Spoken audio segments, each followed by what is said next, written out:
একবার হলেও এভাবে মাছ ভুনা করে দেখবেন, সকলে বারবার খেতে চাইবে। আজকে আমি মাছ এবং মাছের ডিম একসাথে ভুনা করব। এই রান্নাটা আমার বাসার সকলেই অনেক পছন্দ করে। প্রথমে মাছগুলিকে লবণ এবং হলুদ দিয়ে মেখে নিয়েছি। এখন কড়াইতে তেল গরম করে এক এক করে সবগুলি মাছ ভেজে নিলাম। দেখবেন মাছ ভাজার সময় মাছটা যেহেতু একটু ভালো করে ভাজা হয়, কম ভাজা হলে মাছটা ভেঙে যাবে। মাছ ভাজা হয়ে গেলে মাছগুলিকে উঠিয়ে নিলাম। এখন মাছের ডিমগুলিকে হালকা করে ভেজে নিলাম। মাছের ডিমগুলোকে বেশি ভাজা যাবে না, না হয় শক্ত হয়ে যাবে। আর এখানে শিং মাছ এবং রুই মাছ দুই প্রকার মাছের ডিম রয়েছে।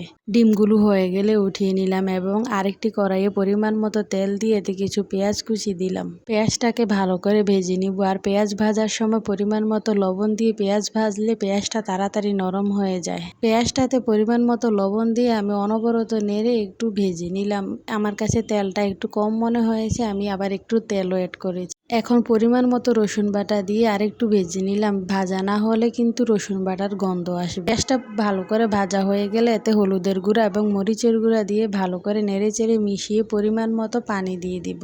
আমি এদিকে ঝোলের সহকার পানি দিয়েছি। যার যতটুকু ঝোল রাখতে ভালো লাগে ততটুকু পানি দিবেন। তরকারিতে যখন বলক চলে আসলো তখন ভেজে রাখা মাছ এবং ডিমটা দিয়ে ভালো করে নেড়েচেড়ে মিশিয়ে নিলাম।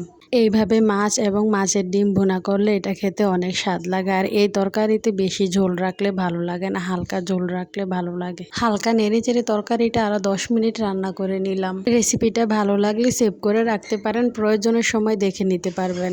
মাছ ভুনাটা কেমন হয়েছে কমেন্টে জানাবেন। আমার ভিডিওগুলি ভালো লাগলে পেজে ফলো দিয়ে রাখবেন এবং লাইক কমেন্ট শেয়ার করবেন। এই তো আমার মাছ ভুনা রান্না হয়ে গেল। ধন্যবাদ সকলকে সম্পূর্ণ ভিডিওটা দেখার জন্য। আল্লাহ হাফেজ।